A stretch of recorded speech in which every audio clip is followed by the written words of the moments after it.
জাতীয় স্মৃতিসৌধে ভারপ্রাপ্ত রাষ্ট্রপতির শ্রদ্ধা, শহীদ জিয়া ও খালেদা জিয়ার সমাধিতে দোয়া মোনাজাত। সংকটে জাতিকে ঐক্যবদ্ধ রাখাই হবে নতুন রাষ্ট্রপতির চ্যালেঞ্জ, বলছেন বিশ্লেষকরা। কে কেমন শাসন করবে বা করে, এটা অনেক সময় পার্সোনালিটির উপরেও ডিপেন্ড করে। বাংলাদেশের যে রূপকল্প, তার একজন নায়ক হিসেবে উনি আবির্ভূত হতে পারেন কিনা, এটি হবে তার জন্য বড় চ্যালেঞ্জ। বঙ্গভবন ছেড়ে গুলশানের সাবেক রাষ্ট্রপতি শাহাবুদ্দিন, তার বিরুদ্ধে আমলে নেয়ার মতো অভিযোগ নেই বললেন স্বরাষ্ট্রমন্ত্রী। কাউন্সিলর একরাম হত্যা মামলায় হাসিনা সহ 8 জনের বিরুদ্ধে পরোয়ানা। অভ্যুত্থানে ইয়ামিন হত্যায় 19 জনের বিরুদ্ধে অভিযোগ গ্রহণ। প্রথম ধাপে প্রবাসী কার্ড পাচ্ছেন 50,000 নারী কর্মী। চলতি বছর সেবার আওতায় আসছে 2 লাখ, রেমিটেন্স বৃদ্ধির প্রত্যাশা। দেশের শিক্ষা ব্যবস্থার সব স্তরে হাজারো শিক্ষকের পদ শূন্য। ব্যাহত পাঠদান কার্যক্রম, মান ফেরাতে উদ্যোগের দাবি। অস্ত্র ভান্ডারে টান পড়ায় যুদ্ধ কৌশলে পরিবর্তন। ইরানে বড় হামলার পরিকল্পনা স্থগিত ট্রাম্পের। লোহিত সাগরে নতুন উত্তেজনা। স্বাগত নিউজ 24 সংবাদে। পুরো সংবাদে আপনাদের সাথে আছি আমি তাসনিম অর্থী এবং আমি ফয়সাল মাহমুদ। দর্শক দেখছিলেন সুপার বোর্ড সংবাদ শিরোনামগুলো। প্রথম কর্মদিবসের শুরুতেই জাতীয় স্মৃতিসৌধে বীর শহীদদের প্রতি শ্রদ্ধা জানালেন ভারপ্রাপ্ত রাষ্ট্রপতি হাফিজ উদ্দিন আহমদ। শেরেবাংলা নগরের শহীদ রাষ্ট্রপতি জিয়াউর রহমান ও সাবেক প্রধানমন্ত্রী বেগম খালেদা জিয়ার সমাধিতেও শ্রদ্ধা নিবেদন করেছেন তিনি। 2 স্থানেই নেওয়া হয় কঠোর নিরাপত্তা ব্যবস্থা। ভারপ্রাপ্ত রাষ্ট্রপতি হাফিজ উদ্দিন আহমদের প্রথম রাষ্ট্রীয় কর্মসূচি। সাভারের জাতীয় স্মৃতিসৌধে মুক্তিযুদ্ধের বীর শহীদদের প্রতি শ্রদ্ধা নিবেদন করেন তিনি। শ্রদ্ধা নিবেদনের পর কিছুক্ষণ নীরবে দাঁড়িয়ে থাকেন অস্থায়ী রাষ্ট্রপ্রধান। জাতীয় স্মৃতিসৌধ থেকে শেরেবাংলা নগরে জিয়া উদ্যানে আসেন তিনি। শ্রদ্ধা নিবেদন করেন শহীদ রাষ্ট্রপতি জিয়াউর রহমান ও সাবেক প্রধানমন্ত্রী খালেদা জিয়ার সমাধিতে। তাদের আত্মার মাগফিরাত কামনায় মোনাজাতে অংশ নেন। ভারপ্রাপ্ত রাষ্ট্রপতির এই রাষ্ট্রীয় কর্মসূচিকে ঘিরে জাতীয় স্মৃতিসৌধ ও জিয়া উদ্যান এলাকায় নেওয়া হয় কঠোর নিরাপত্তা ব্যবস্থা। দর্শনার্থীদের চলাচল ছিল নিয়ন্ত্রিত। স্বাস্থ্যগত কারণে রাষ্ট্রপতি মোহাম্মদ শাহাবুদ্দিনের পদত্যাগের পর স্পিকারের পদে থাকায় সংবিধান অনুযায়ী দায়িত্ব গ্রহণ করেন হাফিজ উদ্দিন আহমদ। নাইম আলচিকো, নিউজ 24, ঢাকা। সংকটময় সময়ে জাতীয় ঐক্য অটুট রাখাই হবে নতুন রাষ্ট্রপতির জন্য সবচেয়ে বড় চ্যালেঞ্জ। আর এমন মন্তব্য করে বিশ্লেষকরা বলছেন, শুধু দেশের নতুন রাজনৈতিক প্রেক্ষাপটেই নয়, ভূ রাজনৈতিক বাস্তবতায় আন্তর্জাতিক পরিসরকেও ধারণ করার সক্ষমতা থাকতে হবে নতুন রাষ্ট্রপতির। সাধারণ মানুষও মনে করেন নতুন রাষ্ট্রপতির সফলতা নির্ভর করবে তার নেতৃত্ব, বিচক্ষণতা ও রাজনৈতিক প্রজ্ঞার উপর। বিস্তারিত জানাচ্ছেন শাহ আলী জয়। নানা নাটকীয়তায় 22তম রাষ্ট্রপতি মোহাম্মদ শাহাবুদ্দিনের পদত্যাগের পর নতুন রাষ্ট্রপতি কে হচ্ছেন তা নিয়ে চলছে আলোচনা আর জোর জল্পনা। তবে যিনি নতুন রাষ্ট্রপতি হন না কেন, সাধারণ মানুষ মনে করে তার মধ্যে থাকতে হবে যোগ্যতা আর অভিজ্ঞতার মিশেল। লিটারেট পারসন এবং জ্ঞানী ব্যক্তিকে দিতে চাই যে ভালো লোক আসুক, যিনি অ্যাডভাইস করতে পারবেন। আমাদের প্রধানমন্ত্রী তো একটু বয়স ধরেন একটু ইয়াংই, অল্প বয়সী বলবো, তা ওনার যাতে ওনাকে যাতে ভালো অ্যাডভাইস করতে পারেন। 91তে সংসদীয় সরকার ব্যবস্থা ফিরে আসার পর রাজনীতি সংশ্লিষ্ট মুখ যেমন রাষ্ট্রপতি নির্বাচিত হয়েছেন, অরাজনৈতিক ব্যক্তিরাও রাষ্ট্রপ্রধানের দায়িত্ব পালন করেছেন। এবার কি হবে তা নিয়ে সাধারণের মধ্যে আছে মিশ্র মত। বিগত সরকার আমলে দেখে আসছি, যেই রাষ্ট্রপতি সরকার পক্ষ নেয় সে আর জনগণের চিন্তা করে না। তো রাষ্ট্রপতি তো আসলে রাজনৈতিক কোনো দলের হওয়া উচিত না। রাজনৈতিক ব্যাকগ্রাউন্ড থেকেই পরবর্তী রাষ্ট্রপতি আসুক, কারণ রাজনৈতিক ব্যাকগ্রাউন্ড না আসলে দেশের প্রেক্ষাপট দেশ চালাতে অনেক হিমশিম খাওয়া লাগে। নতুন রাষ্ট্রপতি হিসেবে বিভিন্ন রাজনৈতিক ব্যক্তিত্বের পাশাপাশি সাবেক ও বর্তমান আমলাদের নামও উঠে আসছে আলোচনায়। আমলা সবসময় রিজিড ফ্রেমওয়ার্কের মধ্যে কাজ করতে পছন্দ করে, আর যিনি রাজনীতিবিদ অনেক বড় ক্যানভাসে চিন্তা করতে অভ্যস্ত আর কি। জাতীয় স্বার্থ এমনকি আন্তর্জাতিক পরিসরও কিন্তু তিনি তার চিন্তার মধ্যে ধারণ করেন। এখন মানে কে কেমন শাসন করবে বা করে এটা অনেক সময় পার্সোনালিটির উপরেও ডিপেন্ড করে, ব্যক্তিগত। আবু সাইদ চৌধুরী আর চুপ্পু এক জিনিস না। বিশ্লেষকরা বলছেন নতুন রাষ্ট্রপ্রধানকে মোকাবেলা করতে হবে নানাবিধ চ্যালেঞ্জ। সামাজিক এবং রাজনৈতিক স্থিতিশীলতা নিশ্চিত করা, সংস্কার প্রক্রিয়ায় একটা ভূমিকা রাখা, এবং যে আমরা যে সত্যিকারের বাংলাদেশের স্বপ্ন দেখেছি মুক্তিযুদ্ধের পরে এবং জুলাইয়ের অভ্যুত্থানের পরে, সেই বাংলাদেশের যে রূপকল্প তার একজন নায়ক হিসেবে উনি আবির্ভূত হতে পারেন কিনা, এটি হবে তার জন্য বড় চ্যালেঞ্জ। গত শুক্রবার শারীরিক অসুস্থতার কারণ দেখে পদত্যাগ করেন রাষ্ট্রপতি মোহাম্মদ শাহাবুদ্দিন। এখন সংসদের পরবর্তী অধিবেশনে সংসদ সদস্যদের ভোটেই নির্বাচিত হবেন দেশের 23তম রাষ্ট্রপতি। শাহ আলী জয়, নিউজ 24, ঢাকা।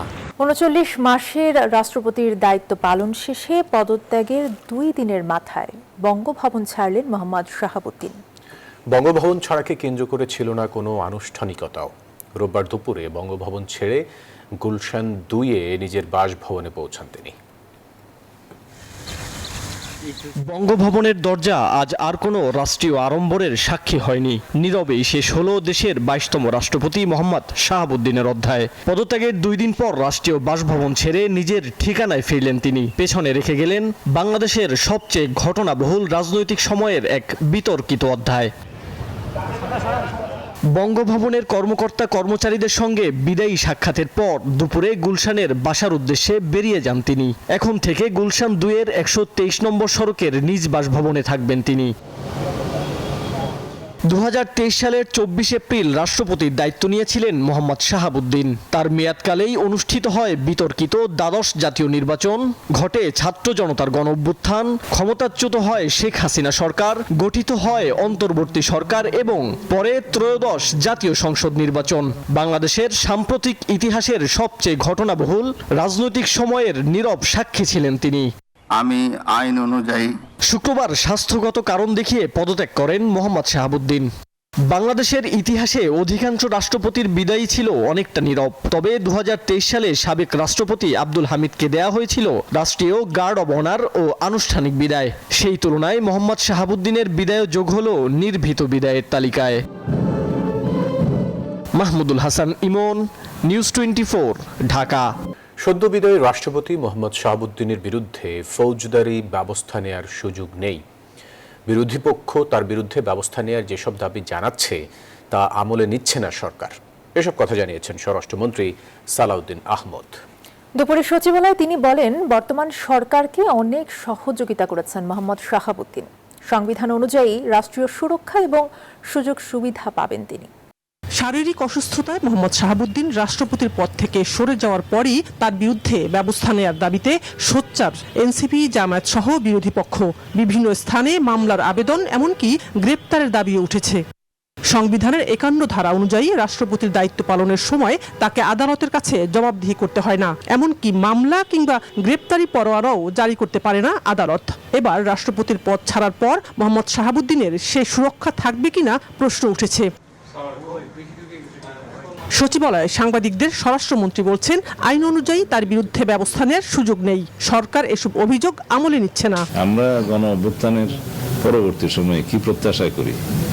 রাজনৈতিকভাবে মানুষের কথা বলার স্বাধীনতা থাকবে, প্রতিবাদ করার স্বাধীনতা থাকবে। সেটা আছে বিভিন্ন রাজনৈতিক দল, বিরোধী দলের পক্ষ থেকে এনসিপি এবং অন্যান্যরা তার বিরুদ্ধে কিছু অভিযোগ উত্থাপন করছে। সেটা করতে পারে, কিন্তু আমরা আমলে নেওয়ার মতো কোনো বক্তব্য ওখানে নাই। মন্ত্রী বলেন, সদ্য বিদায়ী রাষ্ট্রপতি অন্তর্বর্তী ও বর্তমান সরকারকে অনেক সহযোগিতা করেছেন। সংবিধান অনুযায়ী তিনি নিরাপত্তা সহ বিভিন্ন সুবিধা পাবেন। সাবেক রাষ্ট্রপতি হিসাবে তিনি আইন অনুযায়ী যা সুযোগ পাবেন সেটা অবশ্যই পাবেন, এবং তার প্রোটেকশনের জন্য SSF, PGR সহ এটা 6 মাসের একটা বিধান আছে। সেটা 6 মাসের তিনি তাদের সুযোগ পাবেন, মানে প্রোটেকশনের সুযোগ পাবেন। প্রশ্নের জবাবে স্বরাষ্ট্রমন্ত্রী বলেন, সাবেক আইজিপি বেনজির আহমেদকে দুবাই থেকে ফিরিয়ে আনার প্রক্রিয়া অব্যাহত আছে, আর মতিঝিলে মেট্রো রেলের নিচে বোমা উদ্ধারের ঘটনার তদন্ত চলছে। শানাজি ইয়াসমিন, নিউজ 24, ঢাকা। সদ্য সাবেক রাষ্ট্রপতি মোহাম্মদ শাহাবুদ্দিনের বিরুদ্ধে আলাদা আর্থিক অনিয়মের তদন্ত করবে না কেন্দ্রীয় ব্যাংক। রোববার সাংবাদিকদের এই কথা জানিয়েছেন বাংলাদেশ ব্যাংকের মুখপাত্র আরিফ হোসেন খান। তবে দেশের আর্থিক খাতের সংস্কারে ব্যাংক ভিত্তিক যে তদন্তগুলো চলছে সেখানে সংশ্লিষ্টতা পাওয়া গেলে আইন অনুযায়ী সিদ্ধান্ত নেওয়া হবে। উনি 1 নম্বর ব্যক্তি ছিলেন, রাষ্ট্র সংবিধান অনুযায়ী, এবং এই ধরনের সংবেদনশীল বিষয়গুলো আসলে বিধি মোতাবেক যখন অ্যাড্রেস করার প্রয়োজন তখনই করা হবে। এটা আলাদা করে বাংলাদেশ ব্যাংক কোনো বিশেষ প্রায়োরিটি দিচ্ছে বা কোনো টার্গেট নিয়ে কোনো কাজ করতেছে এরকম হওয়ার সুযোগ নেই। সাবেক রাষ্ট্রপতির বিরুদ্ধে ওঠা দুর্নীতির অভিযোগ সরকার পর্যালোচনা করছে, এমনটাই জানিয়েছেন আইন, বিচার ও সংসদ বিষয়ক মন্ত্রী মোহাম্মদ আসাদুজ্জামান। দুপুরে চট্টগ্রাম জেলা আইনজীবী অডিটোরিয়ামে সব কথা বলেন তিনি। কিছু যাচাই বাছাই করে সঠিক সময় সঠিক সিদ্ধান্তটা নেবে, এতটুকু ভরসা সরকার প্রধান এবং আমাদের উপর আপনাদের রাখতে হবে। একদিকে যেমন জনদাবিকে গুরুত্ব দেব, একই সাথে কেউ অন্যায় শিকার হোক সেটাও চালব না। সেনা সদর নির্বাচনী পর্ষদ 2026 উদ্বোধন করেছেন প্রধানমন্ত্রী তারেক রহমান। সকালে রাজধানীতে সেনা সদরে এর কার্যক্রম উদ্বোধন করা হয়। আয়োজনে শহীদ রাষ্ট্রপতি জিয়াউর রহমান, সাবেক প্রধানমন্ত্রী বেগম খালেদা জিয়া এবং জাতির বীর শহীদদের শ্রদ্ধার সঙ্গে স্মরণ করেন প্রধানমন্ত্রী। সেনা কর্মকর্তাদের পেশাগত দক্ষতা, শৃঙ্খলা ও সততার সঙ্গে দায়িত্ব পালনে সর্বোচ্চ গুরুত্ব দেওয়ার নির্দেশনা দেন তিনি। অনুষ্ঠান শেষে উপস্থিত কর্মকর্তাদের সঙ্গে ফটো সেশনে অংশ নেন সরকার প্রধান। মন্তব্য লিপিবদ্ধ করেন পরিদর্শন বইয়ে। দেশের চা শিল্পের বিকাশ, উৎপাদন সক্ষমতা বৃদ্ধি এবং দীর্ঘদিনের সমস্যা সমাধানে প্রয়োজনীয় সহযোগিতার আশ্বাস দিয়েছেন প্রধানমন্ত্রী তারেক রহমান। রোববার সচিবালয়ে চা শিল্পের উন্নয়ন নিয়ে আয়োজিত সভায় তিনি এই আশ্বাস দেন। এ সময় সংশ্লিষ্ট মন্ত্রণালয়, বিভাগ ও প্রতিনিধিদের সমন্বয় কমিটি গঠনের নির্দেশ দেন প্রধানমন্ত্রী। সরকার প্রধান বলেন, চা শিল্পের বিকাশে সরকার প্রয়োজনীয় নীতিগত ও আর্থিক সহায়তা দেবে। কক্সবাজারের ইকরামুল হক হত্যা মামলায় শেখ হাসিনা সহ 11 জনের বিরুদ্ধে আনুষ্ঠানিক অভিযোগ আমলে নিয়েছেন ট্রাইব্যুনাল। একই সঙ্গে 8 জনের নামে গ্রেপ্তারি পরোয়ানা ও 3 জনকে হাজিরের নির্দেশ দেওয়া হয়েছে। এছাড়া জুলাই গণঅভ্যুত্থানে সাভারের শিক্ষার্থী ইয়ামিন হত্যা মামলায় 19 জনের বিরুদ্ধে অভিযোগ আমলে নিয়েছে ট্রাইব্যুনাল। এছাড়া সদ্য সাবেক রাষ্ট্রপতি শাহাবুদ্দিনের বিরুদ্ধেও মানবতা বিরোধী অপরাধের তদন্ত চেয়ে ট্রাইব্যুনালে আবেদন করা হয়েছে।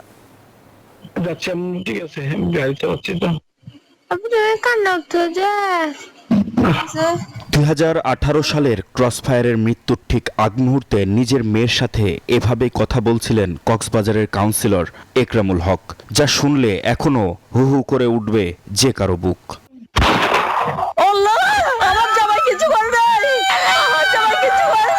এ মৃত্যুতে সারা দেশে সমালোচনার ঝড় বয়ে যায়। র্যাবের ওপর স্যাংশন দেয় মার্কিন যুক্তরাষ্ট্র।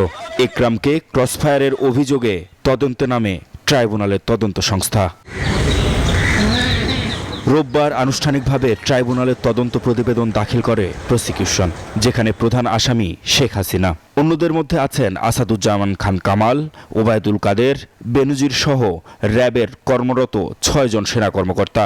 অভিযোগ আমলে নিয়ে আসামিদের বিরুদ্ধে গ্রেপ্তারি পরোয়ানা জারি করেন ট্রাইব্যুনাল 2।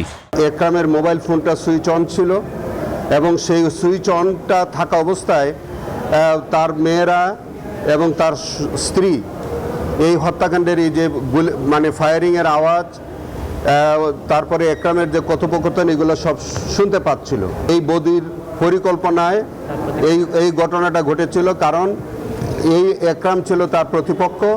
এদিকে জুলাই আন্দোলনের সময় সাভারে এপিসি থেকে ফেলে আসহাবুল ইয়ামিনকে হত্যায় এদিন 19 জনের বিরুদ্ধে অভিযোগ আমলে নিয়েছেন ট্রাইব্যুনাল।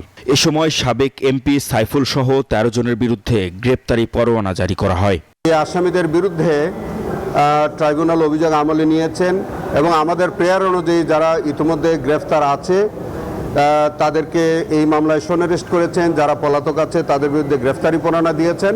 গুমের মামলায় সাবেক সেনা কর্মকর্তা জিয়াউল হাসানের বিরুদ্ধে সাক্ষ্য দেন এক প্রত্যক্ষদর্শী। এদিকে জুলাই গণঅভ্যুত্থানে মানবতা বিরোধী অপরাধের ঘটনায় সদ্য সাবেক রাষ্ট্রপতি মোহাম্মদ শাহাবুদ্দিন ও সাবেক রাষ্ট্রপতি আব্দুল হামিদের বিরুদ্ধে তদন্ত চেয়ে ট্রাইব্যুনালে অভিযোগ দায়ের করেছে বাংলাদেশ আজাদ পার্টি। মাহমুদ হাসান, নিউজ 24, ঢাকা। প্রবাসীদের বিমানবন্দরে হয়রানি কমানো এবং ব্যাংকিং সুবিধা দিতে চালু হতে যাচ্ছে বিশেষ প্রবাসী কার্ড। অগস্টে প্রথম ধাপে 50,000 নারী কর্মী দিয়ে শুরু হয়ে চলতি বছরের মধ্যে অন্তত 2 লাখ কর্মীকে এই সেবার আওতায় আনার লক্ষ্য নির্ধারণ করা হয়েছে। বিশেষজ্ঞরা বলছেন, বিশ্বজুড়ে আর্থিক লেনদেনের সুযোগ বৈধ পথে রেমিটেন্স বাড়াতে বড় ভূমিকা রাখবে। প্রিয়জন ছেড়ে দূরপরবাসে হাড়ভাঙা খাটুনি, এই নিয়েই প্রবাসীদের জীবন। দেশের অর্থনীতির চাকা সচল রাখলেও বিমানবন্দর, ইমিগ্রেশন থেকে শুরু করে পদে পদে নানামুখী হয়রানি আর বঞ্চনার শিকার হতে হয় এই রেমিটেন্স যোদ্ধাদের। এসব ভোগান্তি কমাতে প্রবাসীদের জন্য এবার পুরুষ ও নারী 2 ক্যাটাগরিতে আসছে প্রবাসী কার্ড, যার মাধ্যমে বিমানবন্দরে দীর্ঘ লাইন এড়িয়ে মিলবে অগ্রাধিকার ইমিগ্রেশন ও বিনামূল্যে মিট অ্যান্ড গ্রিট সার্ভিস। সাথে আন্তর্জাতিক বিমানবন্দর লাউঞ্জে বিনামূল্যে প্রবেশ এবং হাসপাতালে বিশেষ চিকিৎসা ছাড় পাবেন তারা। আন্তর্জাতিক ইভিএম চিপযুক্ত এই কার্ডের মাধ্যমে সরাসরি বিকাশ, নগদ সহ যে কোনো MFS-এ সহজেই টাকা পাঠানো যাবে। আগস্টেই প্রথম ধাপে 50,000 নারী কর্মী দিয়ে এটি শুরু করার কথা জানিয়েছে জনতা ব্যাংক। এবছরের মধ্যেই ধাপে ধাপে 2 লাখ কর্মীকে আনা হবে প্রবাসী কার্ডের সেবার আওতায়।